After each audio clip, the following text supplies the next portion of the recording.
Hey everybody, welcome to Engaging the Phenomenon. And today we have two special guests, Rob Freeman and Mark McNabb from Making Contact. So welcome to the show, guys.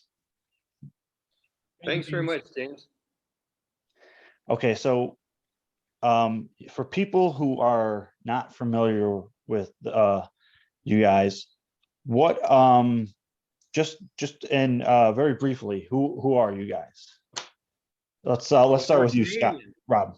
Yeah, you're We're from Canada. there you go. Canadian. Yeah. So you're nice And guys. yeah. And to make a long story short, when I was a young kid of about 12 years old, 1966, I had quite a interesting encounter with something in the sky that was going back and forth. And each time it went back and forth, it got lower to the point where it was up at about 500 feet. The interesting thing about that, James, was that when it changed directions, it was instantaneously. And I didn't know anything about UFOs at all at that age, but it was during the big flap of 1966, all through Michigan and the US there. And all I knew was what I saw in the sky. I thought at the time couldn't have been one of ours just because of the way it changed direction instantaneously. Yeah. And that's like, over 50 years ago, right? Like it's a long time. So I thought at the time it couldn't be one of ours. I knew the military had top secret stuff at that time, but I thought, it can't be one of ours. And it was all written about in the paper. And the next day it was on the first and second page. And I kind of became a celebrity at school because I was the only kid that had seen this thing, although 200 people in the city of Sarnia, where I lived at the time, that's right across from Port Huron, Michigan, the bottom of Lake Huron. 200 people in Sarnia saw it, and they had many eyewitnesses. It was all written up in the newspaper. Police saw it. They sent two Air Force fighter jets after it, but it left them in the dust. Yeah. Gone. So anyway, fast forward 2 weeks later, a friend of mine and myself went up on the roof of the house. Because he said, "How can I see a UFO?" So I said, "I don't know. Let's go on the roof of the house and see." One clear night, we went up there, and sure enough, hundreds of objects went across the sky in a second and a half from one horizon to the other. And then 30 seconds later, they returned. And so that one wasn't documented in the newspaper. But, years later, Mark and I had been doing movies, children's movies and stuff. And quite often in between takes, there's a lot of standing around. Actors are rehearsing their lines, makeup, hair, all that kind of stuff. And it's natural to just tell stories. And it came up about UFOs. And I told my story. Now, little beknownst to me, Mark took that information and he did research. He was interested in the fact that apparently, myself and my friend, we called them in. What are the chances that, this guy who had seen one after scouts, on a Monday night, saw one in the sky? It was, in the newspaper the next day, many people saw it. But what are the chances that he goes up on the roof, that's me with his friend, 2 weeks later, and sees something again that's anomalous? So Mark went away and researched. He came back,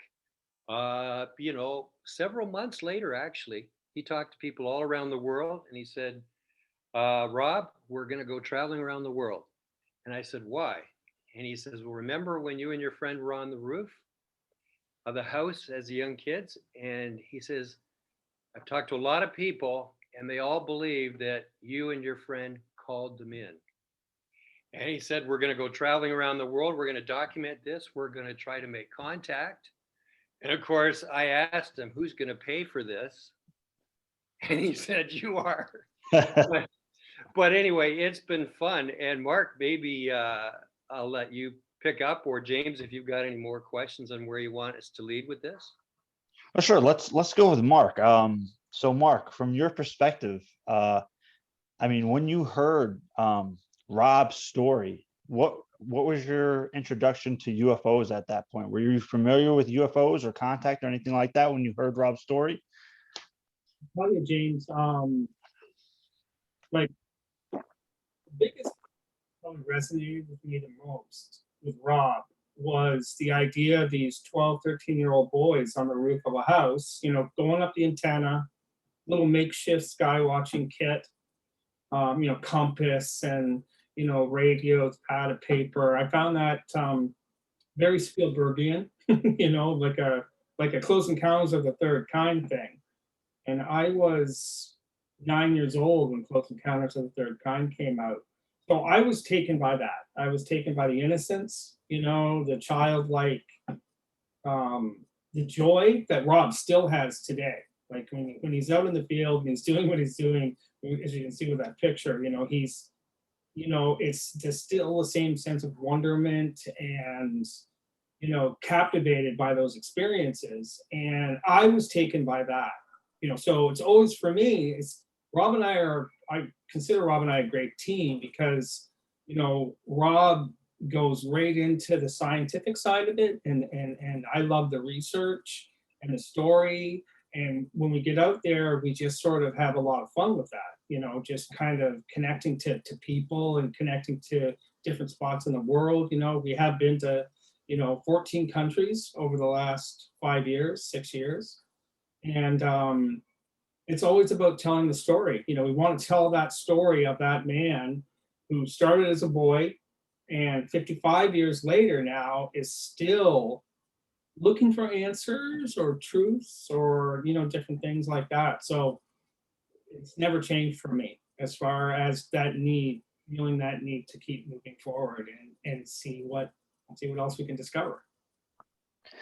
Yeah. Now, what I think is, first of all, what you guys are doing, I wanted to do myself for years. I never had the means to. I think what you guys are doing by, going around the world and basically doing contact protocols and initiating contact. Now, people listening to this or people that are in the UFO community might recognize that as CE5 or Close Encounters of the Fifth Kind. But I have a feeling that what you guys are doing, you probably have at this point maybe have devised your own method, your own approach, and possibly have learned different methods along the way. So and I think what's really important about this is that when people hear about making contact, just because of the current times, they automatically assume that that's CE5 and the CE5 protocols. But what I think is important here is that making contact is so much bigger than CE5. Although CE5 is a great and useful term to kind of communicate an idea, like, okay, CE5, we understand that. But it's a very useful tool. But I think what people need to understand, and I think what you guys are going to kind of deliver here and show people, is that making contact is much greater than just say CE5, as in the CE5 initiative and the CE5 protocols. So either Rob or Mark, if you want to kind of address any of what I just said and the idea of how making contact is something greater necessarily than just the terminology of CE5. Yeah, and I will say that, really it's just all about intention, James. The formal CE5 protocol is a way that maybe people who aren't initiated can get started into it. But the bottom line is you don't have to, go through all those protocols exactly the way it's written. You really just need to relax, have an intention, have everybody in the group with the same intention, and just expect to have an encounter. I mean, that's what I did as a kid at 12 years old. All I really did was we expected that we were going to be able to go on the roof and see something. And we went open-minded and, as Mark said, innocent young boys, and it happened. So people don't really have to get caught up into that whole, you've got to do this, you got to do this, you got to do this, because you actually start going down that road and it kind of binds you up in a way. People say, well, we're not doing it perfectly. And they can get all hyper, and it's like, even get upset at some of the other participants that they're not following the prayer or whatever, right? Yeah. It's really not like that. It's more about relaxing and set your intention that you'd like to make contact with, benevolent otherworldly beings, and just relax and let it happen. And That's what we have found. Mark, would you like to expand on that? I think you said it really, really beautifully, Rob. It is about intention. I mean, yeah, James, we've had the opportunity over the years. I mean, we've been with Sixto Paz Wells and Ricardo Gonzalez, and these are, I mean, it's not difficult to go online and to get an understanding that these are, men that have had a lifetime of contact experiences. Some of them, it's to talk to them though, they're very grounded. They're very to their core. They understand that the messages are the messages that they're receiving, whether they receive them telepathically, through their dreams, through automatic writing, all these different things that have happened to them. I mean, even to talk to them, just to understand that they've, in a 25, 30, or 40-year period of time, they've only made contact 7 to 10 times. Well, that's not a lot of times, like over an entire span of a lifetime. So what Rob's saying is really true. It's like, we've learned protocols, or maybe learned ways of, like, when we go on a trip, for example, Rob will probably be able to completely concur with this. It takes us out of our mind as far as where we are in our life, whether it be our work or things that are here. So when we go to Peru, or we go someplace like that, we are disconnected really from a lot of things, and our mind and heart are completely aligned when we are on location somewhere with other like-minded people that have the same kind of, I don't know, collective consciousness. And and Rob will be able to even go further with this. It's not about seeing lights in the sky. I mean, it's not. It's beyond that. It's about what goes on around you. And Rob says this all the time. Like, you need to be aware of the different level of things that happen around you, synchronicities, coincidences. I mean, we have a list. I think it's 30 or 35 things that have happened over the last few years that we sit there. We're intelligent enough to say, not a coincidence. This is something that has put itself in front of us like a cosmic carrot, kind of leading us across and making us go farther with it. Anything else that you want to add, Rob or James, if you have any questions about that? Yeah, I would say that, Mark is absolutely right. Okay, a lot of people who are doing CE5, they just, live in a town, and they might just go outside their town, or even go to a park inside their own town. So, in a sense, they haven't left everything behind. When we gear up for an expedition, we literally leave everything behind, and we show up, in a destination completely open minded, and in that frame of reference of expecting to make contact. And, I live out in the country right now, and I never get contact here. And I often think it's because I'm, involved in my everyday things here. And people are surprised. You live out in the country, you've got a great sky watching spot overlooking the valley, but I never see anything.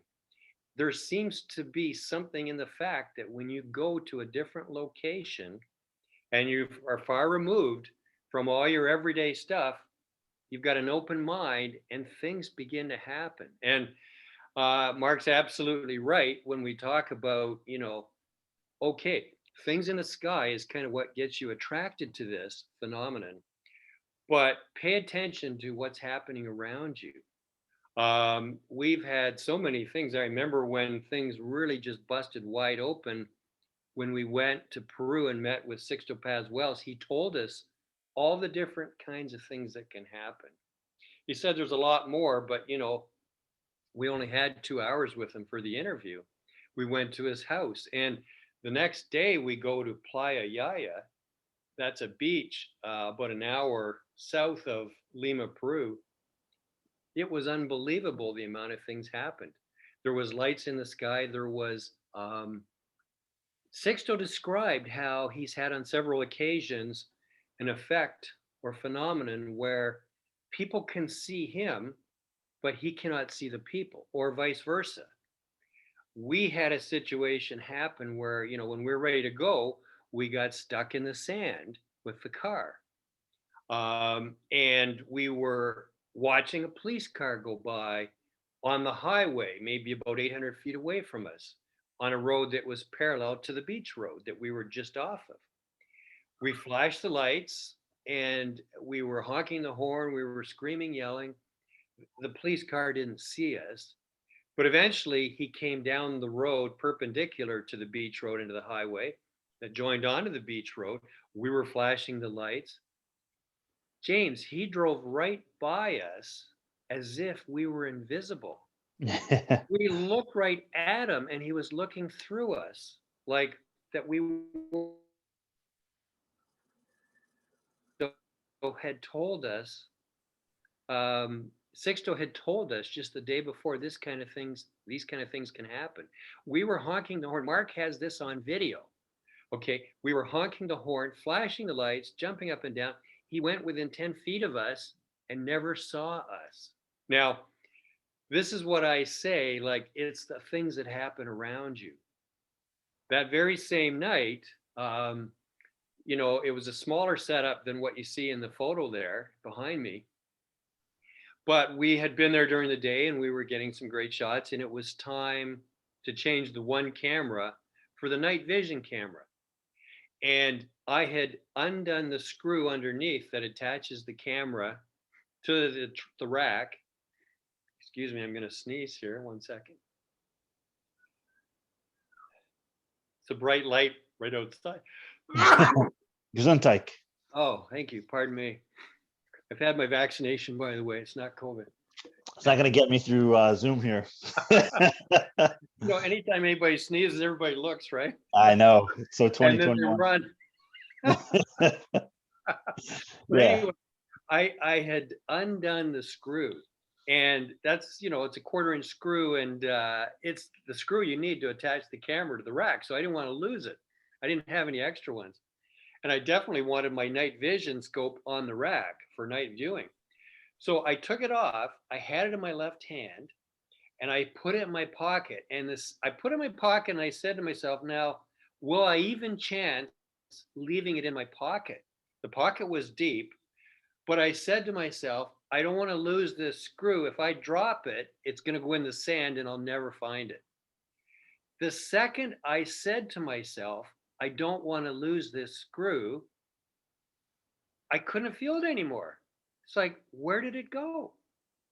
And my hand had not even come out of my pocket. Now, this is just one example of so many of the things that have happened to us. And it seems to be all connected with this phenomenon, James. I don't know if you've heard the story about the duplicate check, if you've seen that in one of our videos. And I don't know if we need to get into that, Mark. Should we get into that today or not?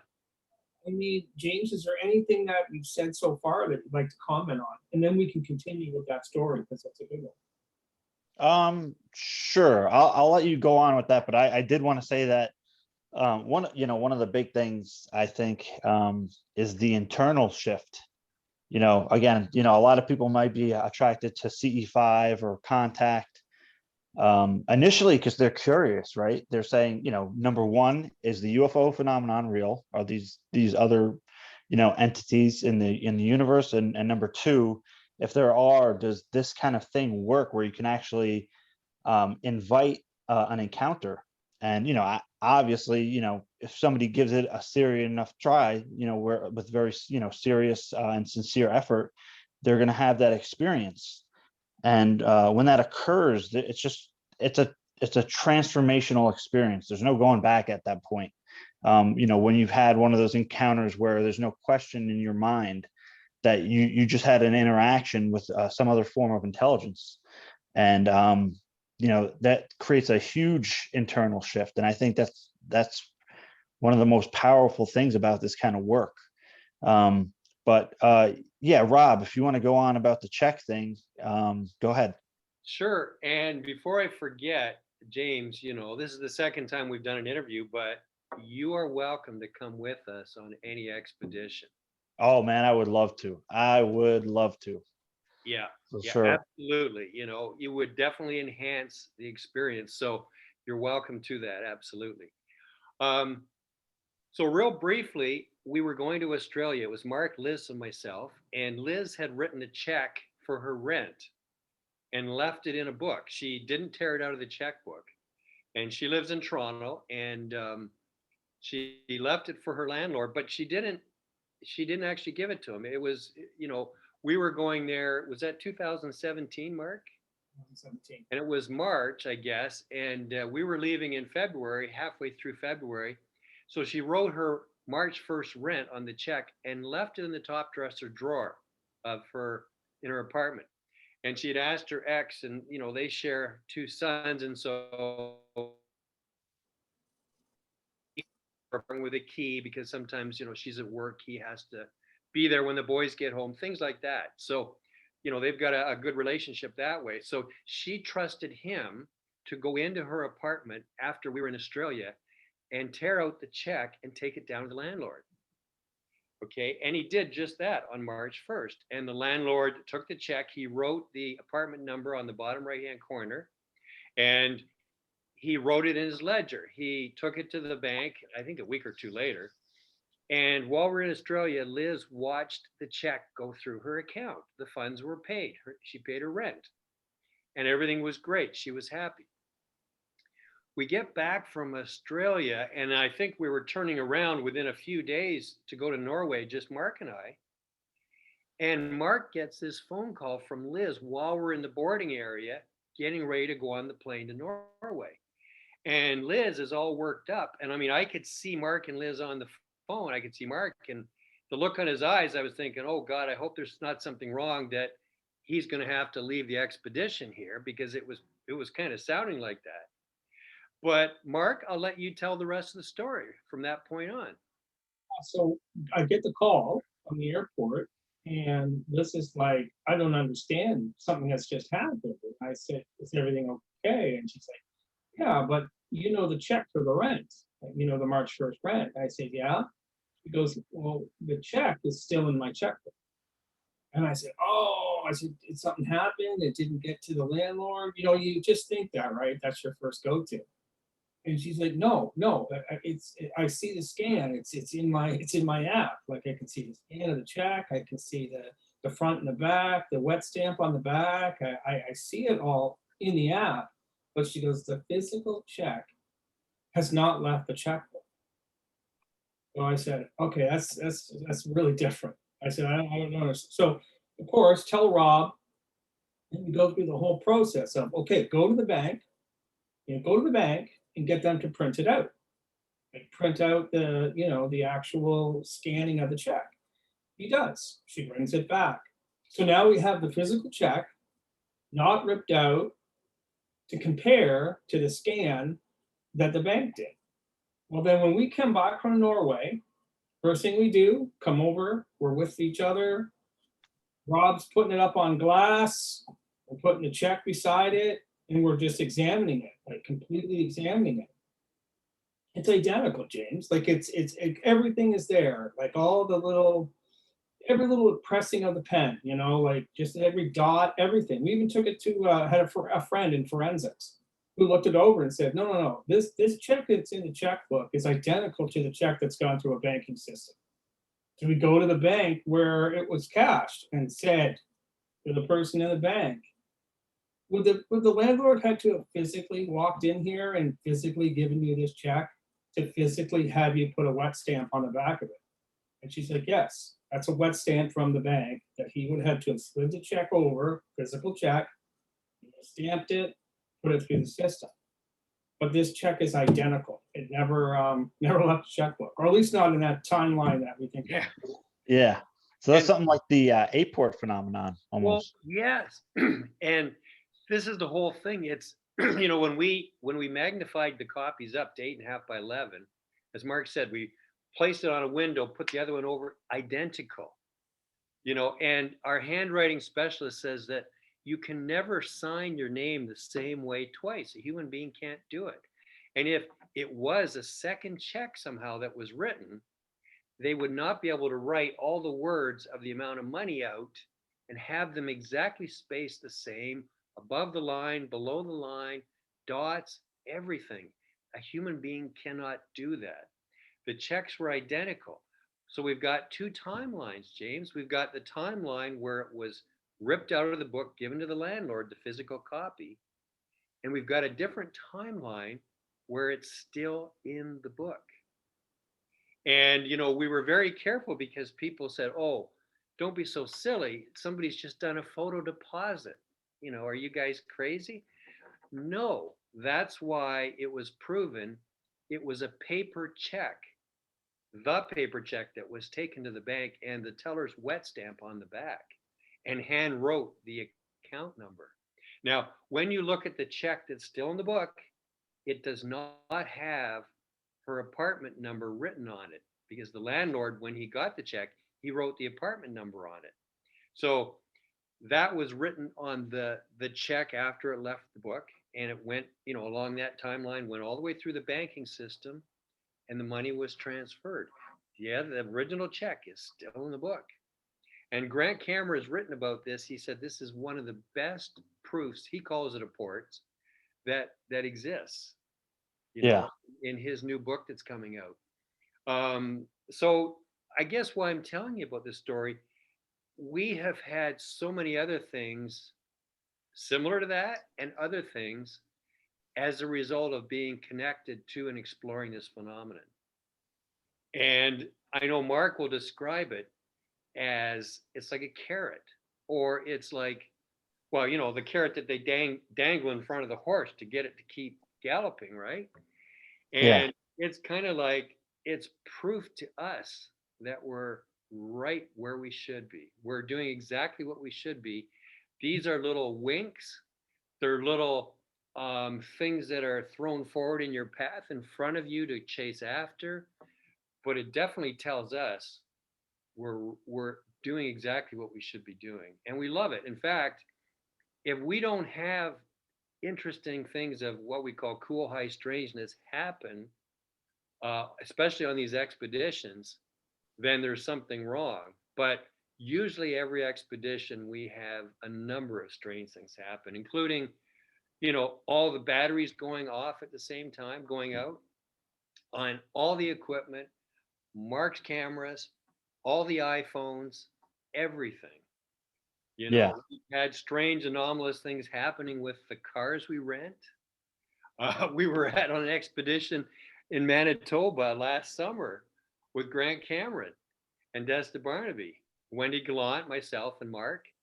And the car, did it shut off or it came on, Mark? What happened? Turning off and on while we were in doing the Woodridge. The Woodridge lights. Yeah, we were exploring the Woodridge lights. There's all these lights around the world, whether it's the Heston lights, the Marfa lights, the Brown Mountain lights, the Min lights, all of these lights. And we were exploring the Woodridge lights, outside of Winnipeg, Manitoba, Canada. And the car just kept doing very strange things. I've got one for James, though. This is a funny one, James, with CE5. We were in Australia. This would have been March of 2017. It was during that trip when we were in Australia that we rented a car, just like any car, like you would rent. Never checked the license plates. We were with people that were into CE5, that had been practicing CE5. And it's just the one night we're all about to go out to the beach, and to do some CE5. And someone looked down at the license plate and laughed, just started laughing. Damien Knott was with us, who's Australia's UFO magnet. And he goes, "Do you notice what the first 3 letters of your license plate are?" And we go, "No." We look down, CE5. Yeah. What are the chances, right? Yeah. That's awesome. Twice. We met with another guy, quick story, met with another guy in Scotland, went out to a castle and he talked to us about Men in Black. He had a Men in Black experience. It was a fantastic, really layered story. Same thing happened. We drove away And we come back into, Edinburgh there. And while we're there, we look ahead of us and we look at the license plate, first three letters of the license plate. This is an hour after we've met and left this gentleman. First three letters, MIB. We just Yeah. can't ignore it, right? You can't, you could say, well, it's a coincidence you were talking to a guy that's talking to you about Men in Black and you see a license plate that has MIB. It's coincidence that you're with people who practice CE5 and you have CE5 on your own car rental license plate. You could call it a coincidence, but I would apply the same coincidence to winning the lottery, because I think the odds are too out there. Well, Right. and when it happens over and over and over again, James, like the frequency of these coincidences and these synchronicities is, to me, it's too frequent to be a coincidence. Well, even and the idea, right? So even if something is a coincidence, say, right? Who's to say that that has no meaning, right? People have framed things, oh, it's a coincidence, therefore meaningless. Who's to say that? That there could be a deeper thing, a deeper understanding about coincidences in general. And you have the stigma with the term coincidence. Oh, it's just a coincidence. Who's to say that doesn't mean something significant to begin with, just on a level we're not familiar with. But I want to shift gears a little, just to talk. Well, two things. One quick question: have you guys ever thought about writing a book? We have a lot of material and probably could. And there's lots of people that are writing books, but I guess Mark's forte is putting that material into video documentaries and presenting it that way. But Yeah. who's not to say in the future there could be a book? Don't know. Mark is an English major, so Oh, wow. Yeah. he could very easily write a book, couldn't you, Mark? Yeah. And I've written out, like, I have a journal, that journals all of every expedition, every place we go. I think it's probably 200 pages. Oh, So wow. Yeah. take those 200 pages and probably apply it to a book. James, we've been so many places that sometimes some of the stuff runs together. All I've got to Yeah. do is ask Mark, and he can go right to his journal and get exact information. So that's pretty cool. Yeah. Yeah. And just about so it's going to be a 4-part docu-series to start off with.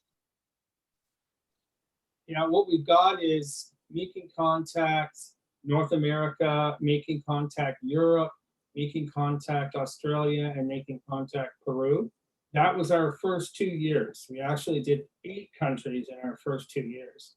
And now 2017 and 18 is, again, more involved. I mean, we went to Easter Island, we went to Brazil, we went to Norway more. We visited new countries. And then in 2019, it's Making Contact Messages for Humanity, because we actually spent a lot of time in the Andes, like doing a lot of things throughout Peru, Lima, Cusco, the Urubamba Valley. We went to Atacama in Chile, Guanajuato, Mexico. Spent a lot of time with Ricardo Gonzalez.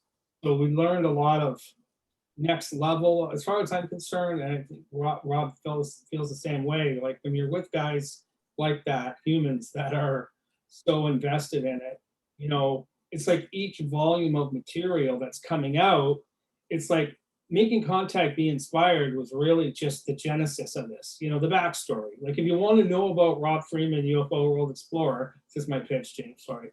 Go for it.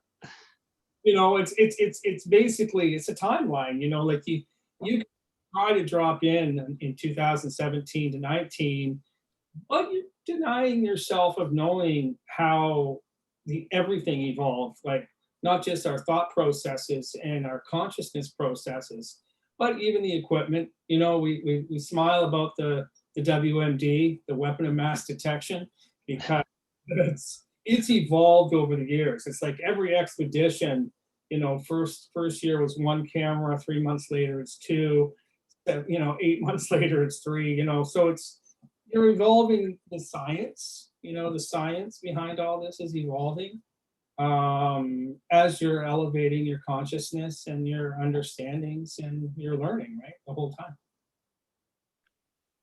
Now getting to the documentary as well.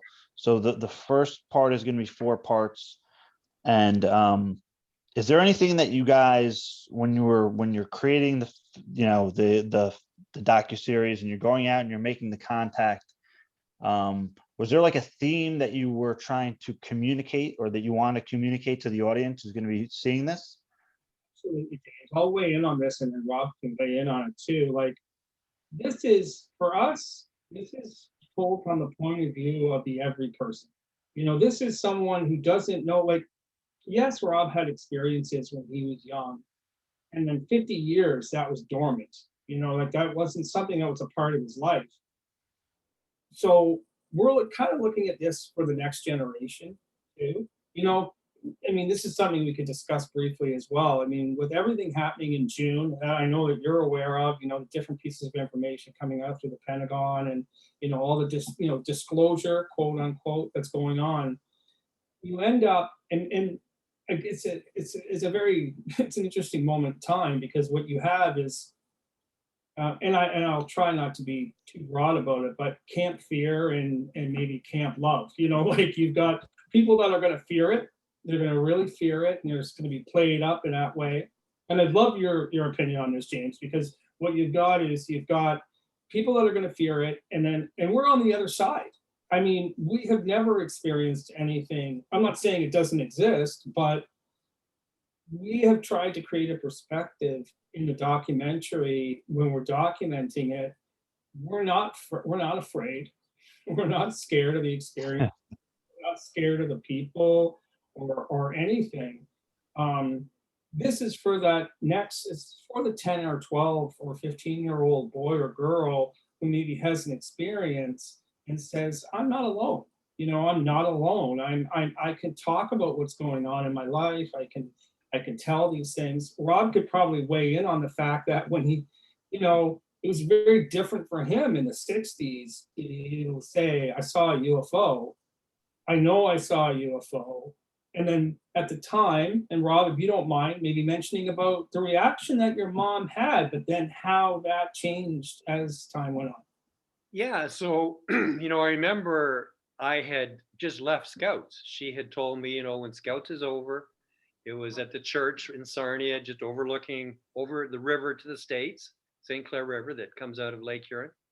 And she had said, "Call me and I'll come and pick you up." And she says, "Go outside and wait outside because they have to lock up the church after Scouts is over." So I had called her and I was now outside. And that's when these kids that were playing in the street, they said, "Hey, mister, there's a light, there's a helicopter up in the sky." I don't even know why they told me, but they did. I looked up and it was clearly not a helicopter. There was no sound. I didn't see any or hear any blades rotating. And it was just the way that it kept going back and forth. But when my mom arrived, I mean, I was getting a little nervous at the time because it was coming lower and lower each time it did this pass back and forth. And I remember getting goosebumps and thinking, thinking that this was a UFO, that this was a so-called flying saucer because of the way it behaved. And I was worried that, is it going to abduct me? Because at that time, I think that was about the time the Betty and Barney Hill story. And that was in the newspaper. So I remember that story of them being abducted. And I was fearing that this was going to happen to me all of a sudden. And just then my mom arrived. And I said, "Mom, you got to get out of the car and see, there's a UFO up in the sky." And it took me about half a minute to convince her to do this. And by the time she got out of the car, we looked up and it was gone. So immediately I'm now this kid that's got this wild imagination. And she says, "Oh, it must have been a plane or a bird or a meteorite or a helicopter." And I said, "No, I know what I saw." And I remember I was pretty quiet. It was pretty quiet in the car on the way home. And even when I got home, I tried to tell the story to my brother and my dad, and everybody just laughed. So I just went into my room and did my homework and went to bed.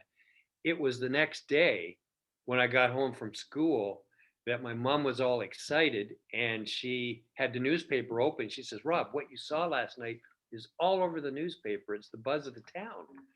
And from that moment on, I was never afraid. So I was never in the closet about this, because if people said to me, "Oh, you're just making all this up," I said to them, "Well, it was all over the front page of the newspaper, and 200 people saw it in my town." So I have never been afraid to tell the story at any time, all the way along. I realized that, many people over the years have been terrified to tell their stories because, fear of ridicule is a big one. But for many men and women, it's fear that you might lose your job. If your employer thinks you're a little bit wacko, all of a sudden you get laid off and you never get called back. So, and it's pretty important for people to bring in that paycheck. So, for a lot of people, those are the two big reasons why they don't say anything.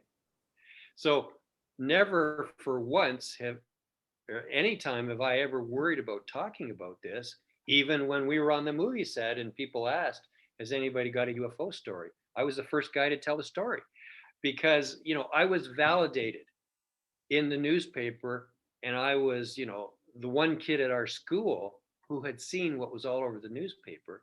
And, my people were coming up to me as if I'm the expert, like my friend, like, "How can I see a flying saucer?" And that's when I said, why don't we both go on the roof of the house on a nice clear night? And sure enough, we didn't just see one, we saw hundreds. To go across the sky from one horizon to the other in like a second or second and a half. Yet they seem to be in the heavens, like just far away in the sky, like along with all the stars. And to be able to go that speed right across from one horizon to another and then repeat going in the other direction 30 seconds later. So, I've always, it's not that I'm a believer, I'm a knower. There's a big difference.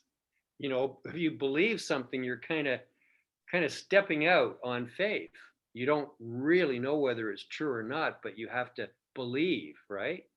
And for me, right from day one, I wasn't a believer before that because I didn't have any experience, didn't even know about UFOs. So I went right from being ignorant about it to being thrust into being a knower, of having an experience, and not just one, but two. So we got kind of rambling here, but Mark, what was the original question here? Just, that's perfect, Rob, because what it comes back to is, normalizing, right? I mean, there's normalcy to it. Mm, A lot of videos that are coming out on 60 Minutes and different things where the UAPs are being talked about. And so ultimately, James, to answer the question, an understanding of everything that we just said is to understand that Rob is the every person, I'm the every person, you're the every person. We don't have an agenda, anything other than just documenting what we experience, learning from what we experience, and handing that off to the next generation. So this becomes an alternative, right? This is alternative to those shock and awe videos of, those simulations from the past, or anything. We're not into shock and awe, cue the dramatic music. Like, we're not into any of that. We're into, this is a journey, and we want to present a journey, and we want to present the truths within that journey. well, and I'd also want to add to that, like, Hollywood, everybody wants to sensationalize this and put a fear factor to it. Unfortunately, fear sells. We had a chance over 2 years ago to make a nice deal with our material, but the network that was involved, who wanted to make the deal with us, wanted the fear factor put in with it. No way. Wow. Well, Marcus, we talked about it. It's like, well, we can have a deal right now and sell our material. I mean, I've invested all this money into it and I haven't seen a nickel. There's a chance, right? So pretty big motivation to at least get the money back. But we refuse to sell our soul to the devil, James. We have not experienced any kind of a fear factor. They wanted us to add that into the material. And we said no. We turned around and walked away from the deal. Yeah. Okay. And further to that, everybody knows Travis Walton's story. And we met with him at the conference there in Toronto. We had the WMD set up, and I was one of the speakers. And Travis, he was one of the speakers, and we spent a lot of time with him talking casually. We spent time with him. Mark formally interviewed him as well, and the three of us. We invited him to come along on expeditions in the future. He said he might consider it. And he said, his abduction, and there's many stories around all that and the whole fear factor. He says these days he does not look at it that it was like an abduction or something scary. He said it was an ambulance call. In other words, he got close to the craft and his body was damaged by this energy. They took him aboard to heal him. He was gone for how long? 2 or 3 days? 5 days. I 5 days. he might have even been dead. Yeah, he might have even been dead or almost dead when they took him aboard. They, healed him. They made him whole again, put him back together, and then dropped him off. You know, that's benevolence that's involved there. That's not fear. But the stories that have been written about him and all this, they're pushing the whole fear factor. And whether or not that truly exists, we don't know. We haven't been involved with it. Everything that we've been involved with this whole phenomenon is the opposite side. It's benevolent. There seems to be something here where whatever this is wants to help humanity. It's almost like a family member, a grandfather, a dad that's looking over its family or his family. This phenomenon has been around for hundreds, if not thousands of years. And if they wanted to harm us, they could have done it a long time ago, and they haven't. So, nothing's changed today. It's just the way that people, they want to add the drama to it. They want to add the fear factor to it. Even the government, people are worried that there's this false flag operation that's already ongoing, in order to get money for funding for the military, whatever. But I can tell you that we haven't experienced any side that would show any kind of a fear at all. You know, we're totally enjoying these expeditions. We enjoy, when we may have even made contact one time in Australia with what could have been an ET being. There's a whole story around that. I can't say 100%, but to me it's 99%. But even in that situation, the person that was joining us that night for the Skywatch, they were a little bit worried that this person or being that had showed up was there to take my equipment. So they were nervous. And I really think this being or person, whoever it was, left because they didn't want us to be afraid. Everything I hear is that if you show fear, they will leave. They're really not out there to scare human beings at all. They seem to be in the background looking over us like a shepherd who, we blow up these atomic bombs that got their attention. And, many times they've turned off nuclear missiles. They've actually started the engagement of them and turned them off to show that they're around. But, they could even have launched them if they wanted to. Everybody knows in the UFO world about all these stories that are documented with the Army and so on. They're not there to hurt us at all.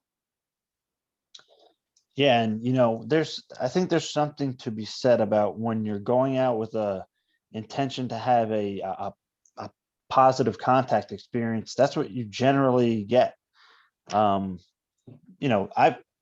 over so many years, I've heard stories of people who have had negative encounters. And I don't want to discount or undermine what their experiences are, but from my own experience, both, when I didn't call it in, I guess, if you want to say that, and I just had an experience.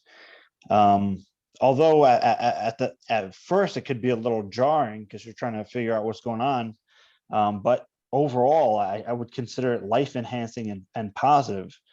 And for the thousands and thousands of people I've spoken to over the last like 12 years or so,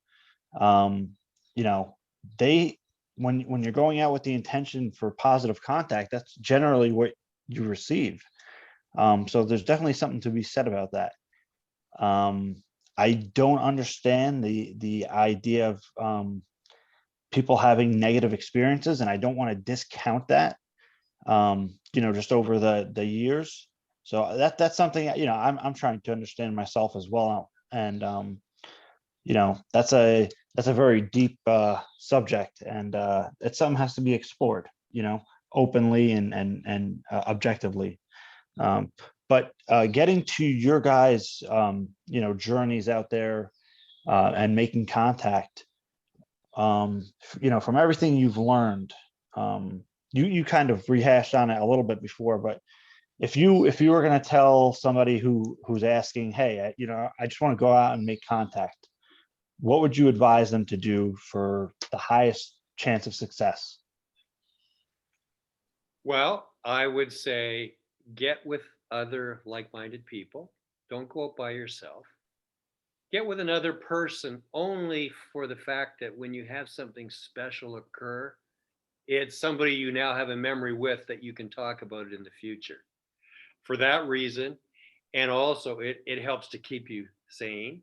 Yeah. Because if, if you have something happen and you're by yourself, your mind can play big time tricks with you. And then not only that, nobody else is going to believe you. Even people who are ufologists or experiences themselves, they may or may not believe you. So one, go out with somebody that's like-minded for those reasons. And two, just go somewhere off the beaten path. Because if you're very close to a well-traveled road or a highway, chances are if you're going to have a visitation, it won't be there. Because anywhere where we've had special things happen, it's usually away from like a lot of traffic or a lot of people. So, wherever you're going to go safely. Um, if you take lasers with you, I mean, there's a lot of people that say don't use laser beams. If you do, I mean, I can't tell you whether to do or don't, but I would say if you do, use them safely. If you see something in the sky, never shoot the laser at it because it could be a plane, and you're going to be the pilot's going to be blinded, and you could have you could get arrested.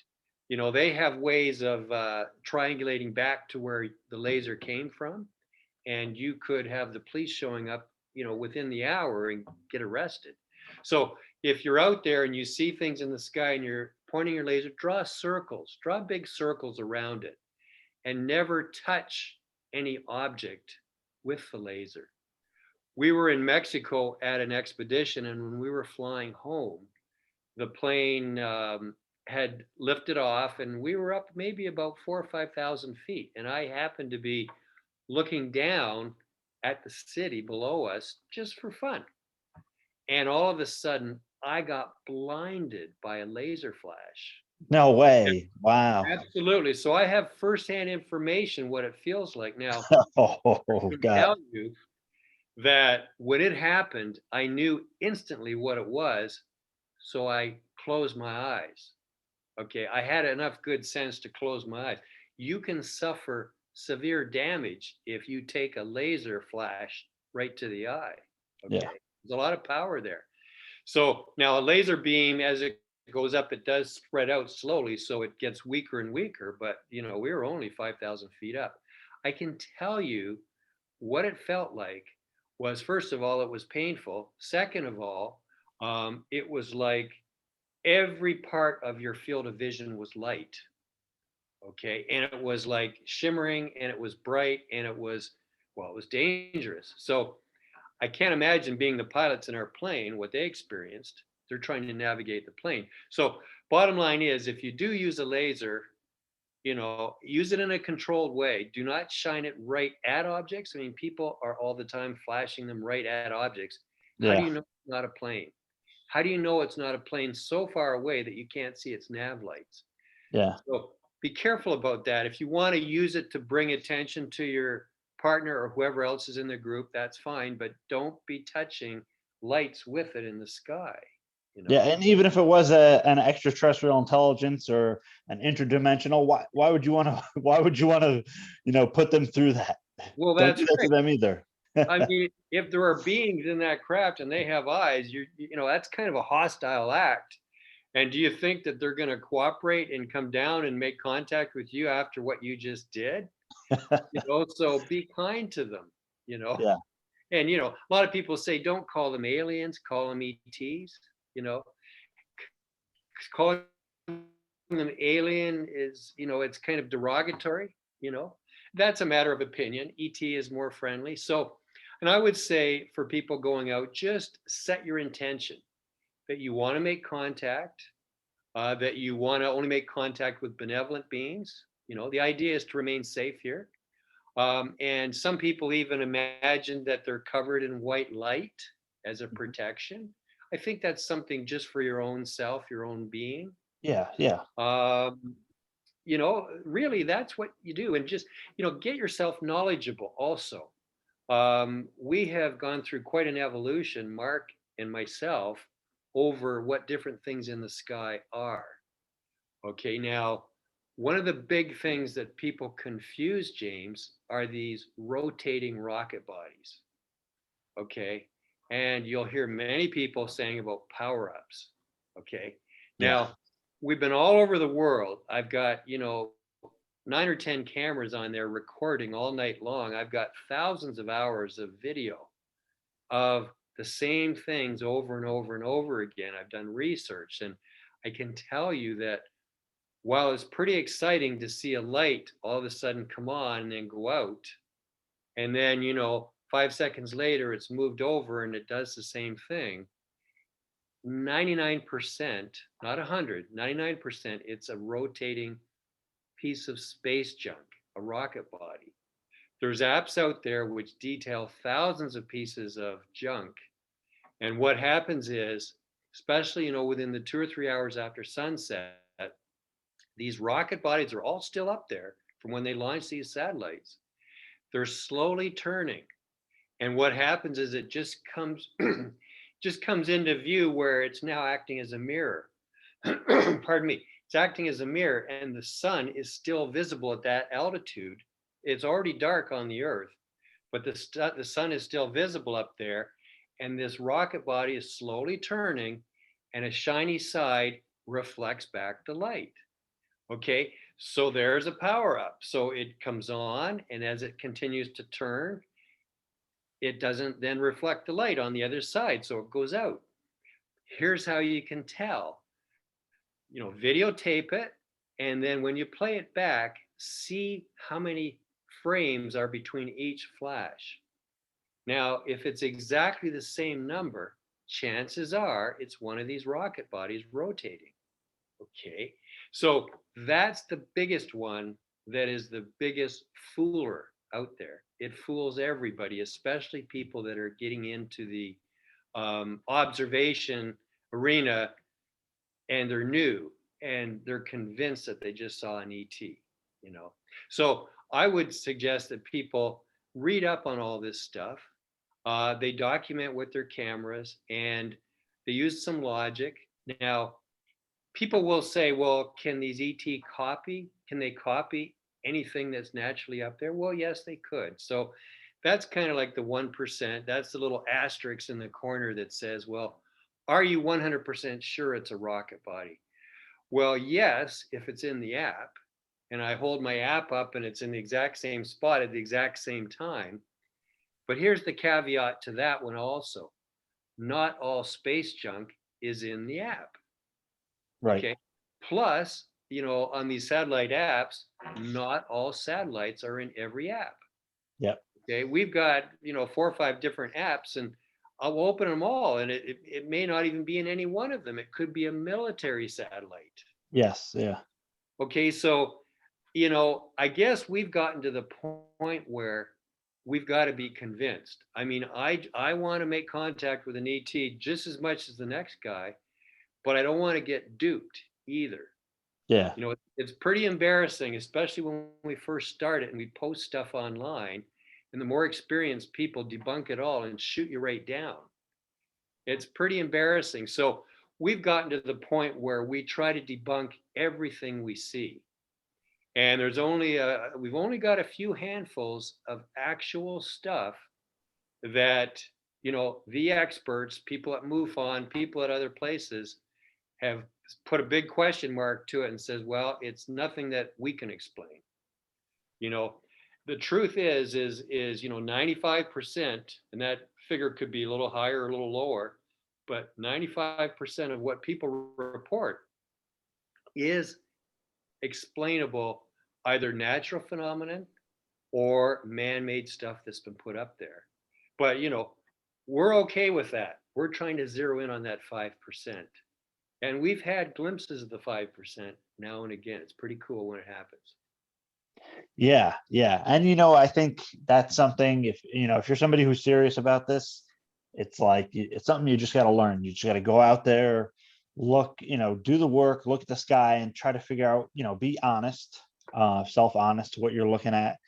And for me generally, I swear, and this is how I think in a way you can get like a confirmation of something genuine. As soon as I question in my mind, wait, is this something, or is this like a genuine phenomena?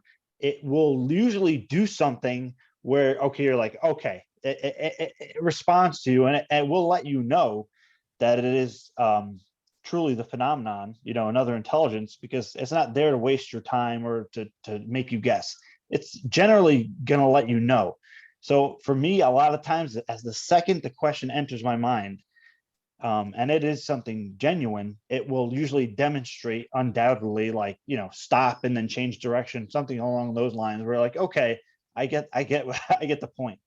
But yeah, it's a lot of trial and error. So you got to go out there in the field, and a lot of times you'll see something and you get excited, but then after you do some research and try to find out, you'll learn what that is, and that could take a few years even, of going out regularly, where you get to the point where you have a very refined perspective. But it's so fun. Yeah, absolutely. And that's what I would encourage people also. Look, pardon me, look for those things that would be the little telltale or the wink.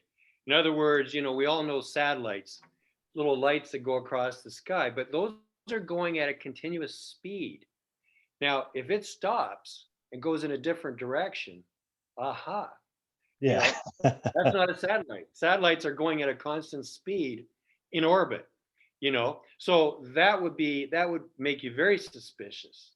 Now, of course, the other problem we've got today is there's different constellations of internet satellites being put up, Starlink, among others. And I can tell you that recently there was a video that's going around the internet that you see this long light, and it's yeah, I saw it. I won't mention any names. Yeah. It's purported to be a ship. Well, Mothership. yeah, I Yeah. know. Well, here's the thing. The video was taken with a camera that was in automatic focus. Yeah. Never, never, never leave your camera in automatic focus. Take it off auto and put it in manual, and then just, focus on a star and get it sharp and leave it there. Because everything you're going to see in the sky is set at infinity anyway. So, unfortunately, the camera that was used, it was green night vision. It was set to autofocus.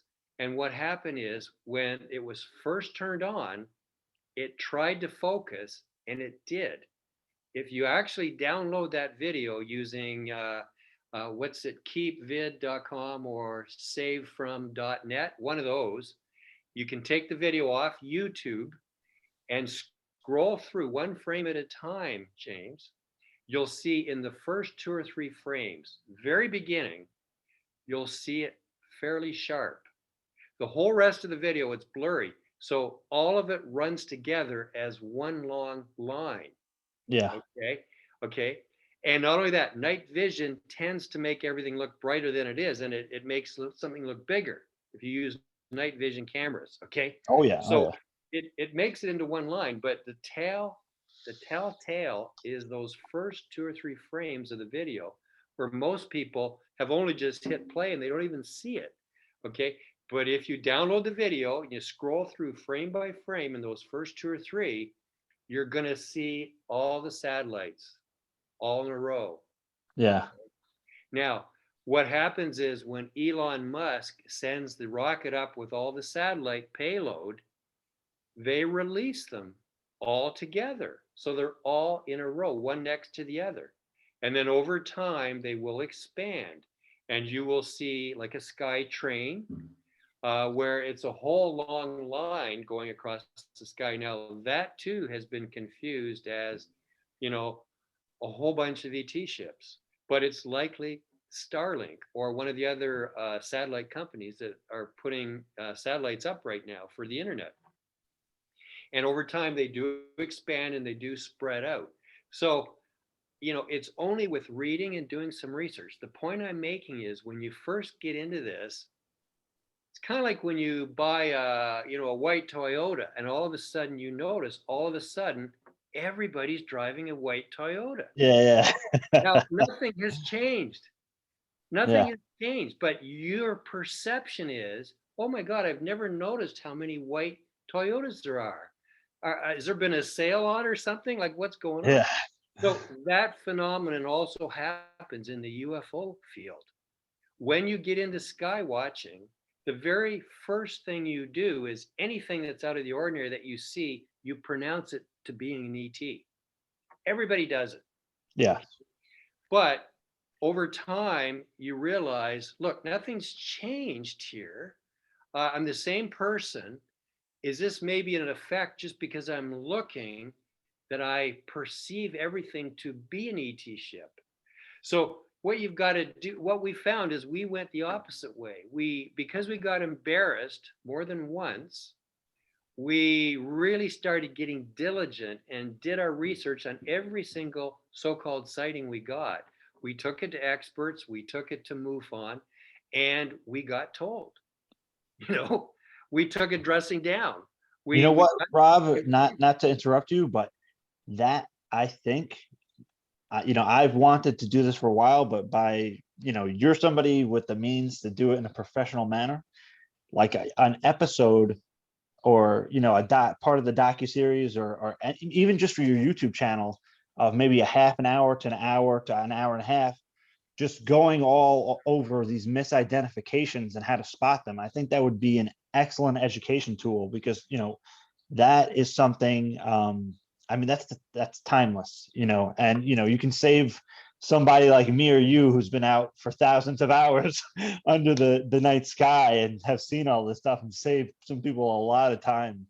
well, we've done it by necessity because once you've been humiliated a few times, then you stop saying that everything is an ET that's up there, right? And when Yeah. you've absolutely been proven by somebody who has got the experience, then you wind up, doing it yourself. I can say there's a guy, Scott Brown. Yes, in the field. Yeah. He's Excellent very guy. good at that also. He's been Yeah. out there and he's got lots of videos where he has compared things and shown, well, this really is just a bird in night vision.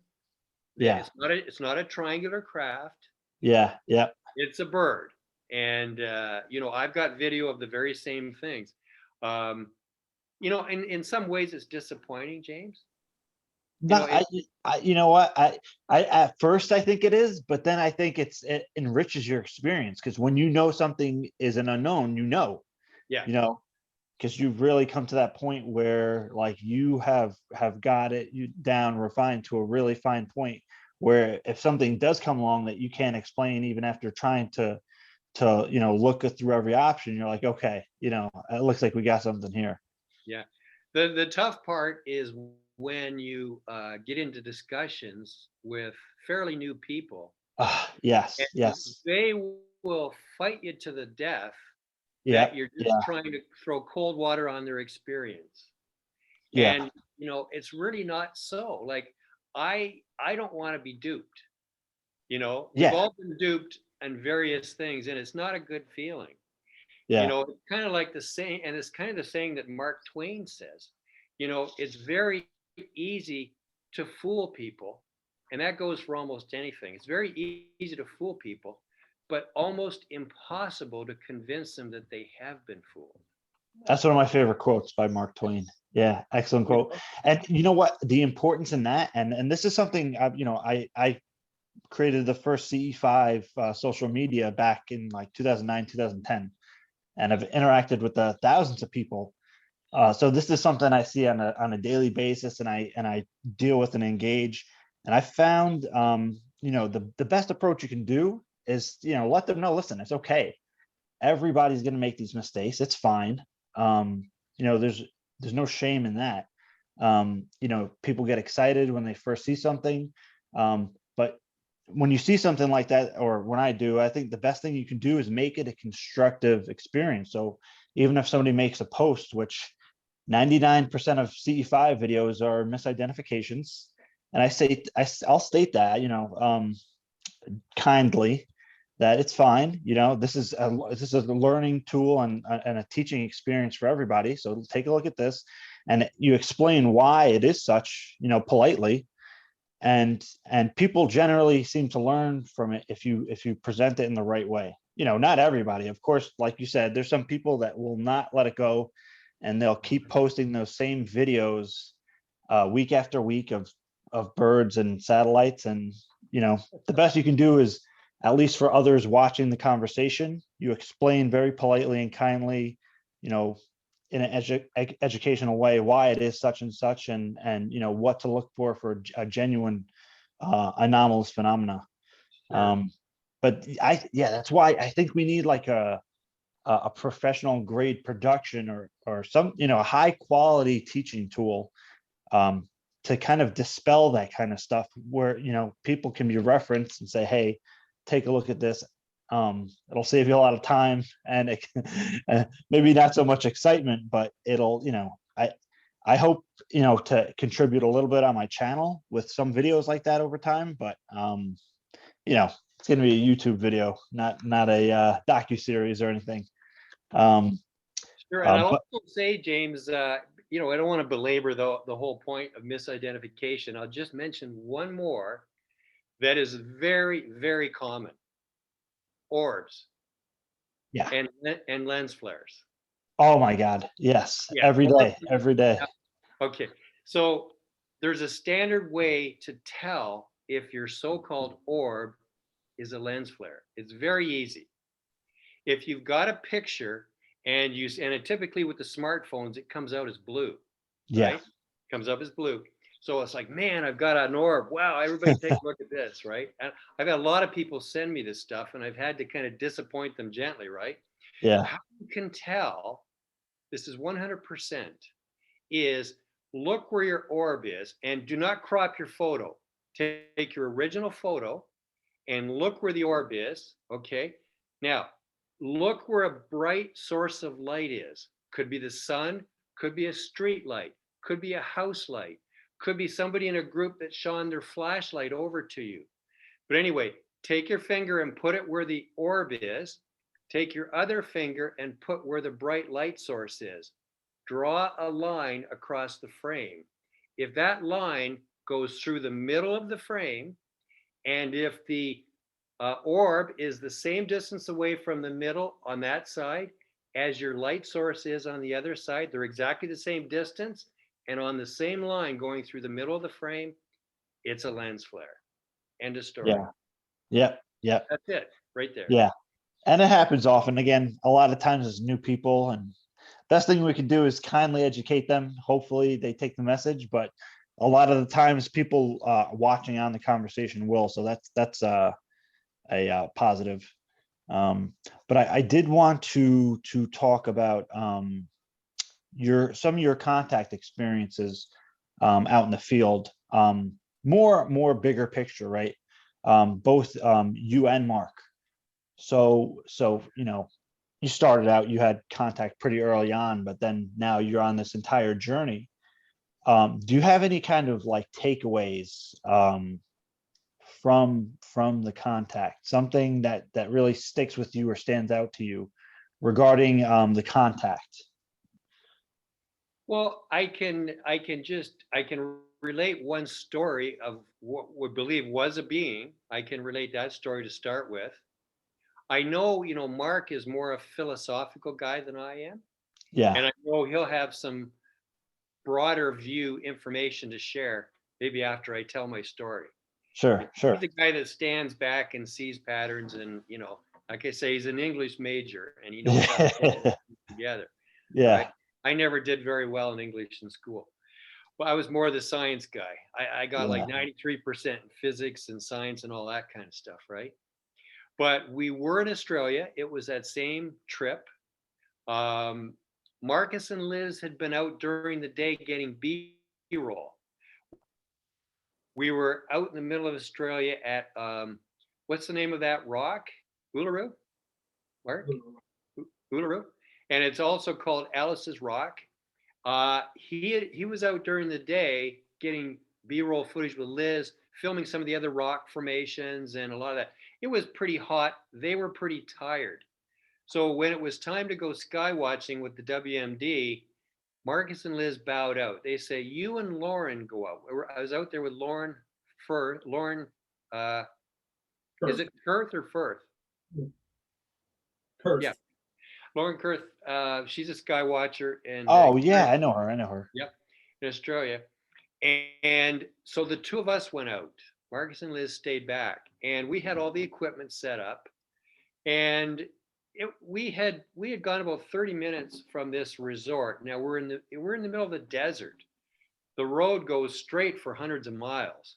It's flat as far as you can see. It's just desert. There's a little bit of scrub bushes here and there, and it's you can drive anywhere also because it's just hard pack, gravelly type desert. And we didn't see too much. And I think it was like 1 o'clock in the morning, and we saw lights coming down the highway. We were off the road several hundred feet. Specifically, we picked an area where there was enough scrub and small trees that we couldn't be seen from the highway. Plus, we didn't have any lights on, James. We didn't want to attract any attention from somebody that might be going along the highway, only because it's her and I in the middle of nowhere, and we're concerned about our safety. I'm in Yeah, a foreign country. She's familiar with her own country. We didn't want to attract any negative attention of any kind. Bottom line is, we didn't want to get robbed or have the WMD stolen. yeah, So anyway, about 1 o'clock in the morning, we saw lights on the highway slow down. And it both caught our attention. It's like, oh, what's happening here? And we watched the car come in off the highway and find its way all the way back to where we were. Okay. Now, he parked about 30 feet away from where we were. And we looked at each other and our hearts were kind of pounding. We were getting nervous. We thought, this is odd, very odd. We're hundreds of miles away from anything. How is it that a car, it's the first car we've seen in probably over an hour or 2 hours. We're in the middle of Australia. How is it that this car came right to where we are? How is that possible? So we were nervous, and the guy, we saw his dome light on. He was turning it on and turning it off and messing around. And a few minutes went by, and Lauren was getting nervous, and she says, maybe you should put your equipment away in the trunk, lock it in the trunk. So I think I took the thermal off, or I did something, and took some of the more expensive equipment, put it in the trunk. And I said, well, if this guy tries anything, I've got my high-powered laser in my back pocket. And she laughed at me and she says, well, what if he's got a knife or a gun? And I said, well, he can have all the equipment. Be my guest. but I just thought, well, if somebody attacks us, they're going to get a laser in the eye, right? It's a pretty strong laser. So um, I said, I'm going to go over to talk to him. And she said, don't you dare. And I said, no, I'm going to go talk to him. I'm not afraid. She says, well, I'll come with you. And, if you're going to go talk to him. So we went over and he got out of the car. And bear in mind, there's no moon, it's dark. But I had my flashlight and I was kind of pointing it down so we could kind of get a little bit of light on his face. And this guy was your classic description of how people have said ET beings can be that are visiting us on the earth. The guy was tall, handsome. I think he even had blonde hair, even looked a little Scandinavian, as they say. And we began talking to him. And I was curious. I said, well, just curious why you pulled in here. And he says, oh, I want to go sky watching. And I thought to myself, Yeah. really? Are you saying that because you're reading my mind? Right? And he didn't have any sky watching equipment, but I think he maybe had a pair of binoculars. I don't know. But that seems strange right off the bat, going sky watching. And why pick that place? There's 10,000 other places on that highway going across Australia. So as we continued talking, I noticed that he was talking without any real inflections. Like even now when I'm talking, there's a certain emotion in my voice. There's up and there's down and there's depth to the speaking. He didn't have that. Okay. It wasn't a monotone, but there was very few, I would call humanisms in his voice. Okay. And it was, to be quite frank, it was very bland. Yeah. It was very, and I thought, well, this guy's kind of boring. But the more I listened to him, I started thinking, oh my God, this guy could be an ET. And I'm saying to myself, think about it, Rob. What are the chances? And the more things he said, like he said that he had just driven 18 hours and he's going home for the weekend somewhere. And the outfit that he was in, he said he was in mining. And honestly, the clothes he was wearing looked like they had just been bought from the store. Like looked like they were freshly pressed, clean. And I looked at his face and there was no 5 o'clock shadow. And I thought, for a guy that's just driven 18 hours in Australia, it's hot. You'd think that he'd kind of have that sweaty look to him, that his clothes would be wrinkled a little bit from perspiration, and there was no wrinkles to his clothes. I mean, it all seemed very odd. And I was now starting to get interested of how we're going to, I'm going to drop the question to him. And then all of a sudden, he said, I think he was picking up on Lauren's nervousness because he said, well, if you'd rather I go somewhere else. And I was thinking of how to keep him there. Before I could even open my mouth, Lauren said, that would be very kind of you, sir. And I thought, oh my God, she just sent him away. She just sent him away. If you'd rather me go somewhere else. So he was picking up on her fear. Now, she wasn't showing any fear, but he was picking up on it. So he left. And then I said to Lauren, I says, I think this guy was an ET. Like, think of all the stuff that he said. Nothing about his story makes sense at all. Nothing. Absolutely nothing. There was more things than that. Lauren could tell you the rest of the story. She picked up even more retroactively after the fact because we talked about it. So then we stayed there. We continued sky watching through the night, and the sun started to come up and it was getting light. So we packed up the equipment and we headed back to the resort, which is 30 minutes straight down the road. There's no curves in the road. It's just straight down the road. And we got to the road where the resort was, and I had my blinker on to turn down the road where the resort is. And I had to wait because a vehicle went by. Now, I didn't notice the vehicle, who was in the vehicle, but Lawrence said to me right away, Rob, did you see who's driving the vehicle? And I said, no. She said, that's our guy from last night. And I said, well, why is he going back to where we just came from? The guy said that he had many hours to go, to keep driving to go home. So immediately I turned the car around and I stepped on it. Now, this is all within seconds. Like, Yeah. as the second she told me it was our guy from last night, I turned the car around. I mean, there's no other cars around. I just did a U-turn on the highway after checking that it was safe. And I never saw the vehicle. Okay.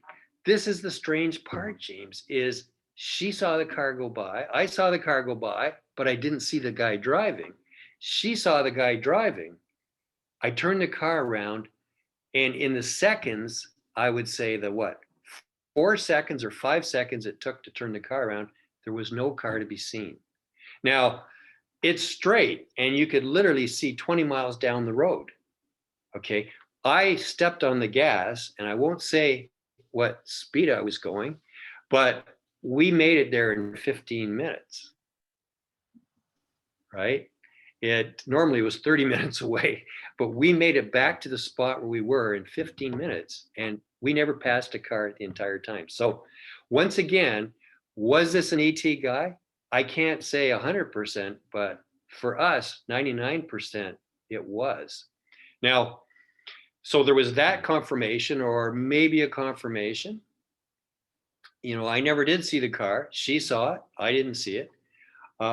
Months later, I was speaking to a guy from Europe. It was on another matter, and we were doing a Skype call. And while I was talking to the fella, and he had told me he's quite psychic, we were talking about another matter, nothing to do with ETs or UFOs. He didn't know I was interested in them. I didn't know he was interested in them. We were talking about another matter. Okay. All of a sudden, out of nowhere, he blurted out to me, Rob, I'm getting a psychic flash. He said, you and a woman were in Australia, and there's a third person, a man, and he's an ET. You made contact with an ET being. He just blurted it out of nowhere. Yeah. That's crazy. Bizarre. And I just was kind of shocked, and I said, yeah, and then I kind of told him the story. How the heck did he know? We had never told the story prior to that. So, Yeah. you know, that was another confirmation. Is it legit? I can't tell you. Was that an ET being? I can't say 100% for sure, but pretty good chance it was. And I'll leave it at that. Yeah. So now, Mark, do you have any kind of like thoughts on like they kind of like a big takeaway from some of the contact experiences you guys have had over the years now, again, philosophically or otherwise? Well, as far as experiences go, a very prolific one for me was in Peru, 2019. It actually, Rob will remember this, it resulted with an earthquake happening in my room that split the floor. I had been sick that night. I got quite sick between, I don't know, 3:30 and 5 a.m. And I woke up and I heard a cracking, like something was coming through the wall. We videoed it, had film of all of it. Of course, we went online and we looked up if there had been any earthquakes in Peru or nothing. Rob was across the hallway, hadn't felt anything. Bill Crowley was with us as well, someone else who's into ufology, and he didn't hear anything, but everybody came into the room and my floor was all buckled up and split. Talking to Ricardo Gonzalez, who was there, he kind of confirmed things for me, saying, I feel that something has happened in this room. I feel something has happened to you.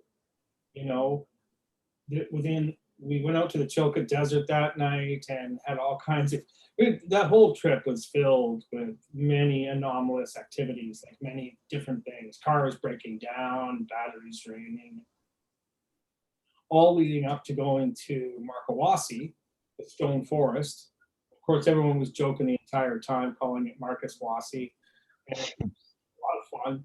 And when I got there, I would have to say it's probably a philosophical feeling is, and again, a lot of people can say, well, you're producing this, you know, so you're a producer, of course you're going to make it into something bigger. Well, anybody that knows me is I've actually never made a big deal out of anything. I've always just allowed the footage to speak for itself. You know, the question marks are the question marks. And when we got to Markawasi, I think we were in San Pedro, I believe was the town, little town at the base of the mountain. And I just felt I'd been there. Like I 100% felt like I had been there at some level. So for me, I would say it's, I don't know, it's like an intuitive feeling, you know, like you feel that you're getting messages, you're being given little signs, little nuances, little things that happen. And even when I film something, like, how can I say this is the most honest thing I could ever say is I'm not a documentary filmmaker. Like I'm not trained as a documentary filmmaker. I've never made it. I've dabbled, but I've never, I spent 25 years making narrative, you know, narrative style films, story films. And, but maybe this will sound a little bit out there, but there's never been a moment in the last 5 years where I haven't felt guided. Like it's almost like they're saying, okay, here's the best angle. Come over here, come over here. That might sound crazy talk. That might sound crazy, but I find myself in different positions, places, moments, having experiences that are in line with myself and in line with telling the story that I feel needs to be told, you know? And that's kind of my take on it. It's like, because I didn't have experiences when I was young. You know, I think Rob's got a sense of searching for the truth. He had experiences when he was young and they stayed with him and they've affected his life. And for me, I feel like kind of just hit a point where I have to tell the story. So every experience that I have, everything that I've had has impacted my ability to tell that story. I don't know if that makes sense, but that's my philosophical story feel on it. Yeah, no, absolutely. And you know, I can't tell you, especially experiencers who are working on this issue. I mean, you hear that time and again that they feel like guided or nudged in a certain direction that they wouldn't have normally pursued. And upon going in that direction, there's something incredible really that they discover or find. And it was like, you know, it was like incredible that they came to that when they otherwise wouldn't have really went in that direction. And it turned out to be something like vital or key to their path or journey. So I definitely understand that. Now just closing out, guys, because I know we got to go here. The docu-series, where can people find information on the docu-series? And then where will people be able to see the docu-series and when? I don't know. We don't know the exact date. Tubi has taken it, so Tubi has it, and Tubi US, so it'll play in North America. I'm on top of that every day for the actual day that it's going to drop, because all 4 parts will come out on Tubi. And we also did a nice little opportunity with like YouTube Premium that is 7 different countries, you know, from North America and Japan, things like that.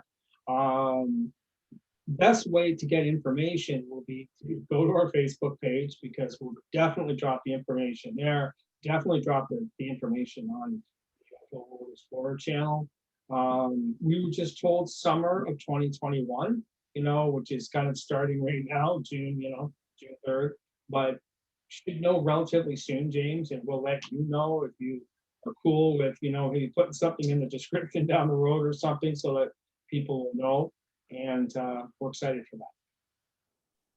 Yeah, absolutely. And hopefully, you know, after it comes out, I could have you guys back on again to talk about it. I'd love that. Because there are a lot of stories from North America, Europe, and Australia and Peru that we just kind of touched on it. But thank you very much for having us on your show. It's been great. Thank you very much, James. Yeah, definitely. So thank you so much, guys, for coming on. And I'll put some of your guys' links in the description for everybody who wants to check out your guys' work, your YouTube channel, Facebook page. And I hope to speak to you guys soon. Absolutely, and we want you coming along on one of the expeditions coming up soon as well. I hope so. I would love that, man. And we'll definitely be in touch about that. You Okay, you got take it. care, guys. Thanks a lot, James.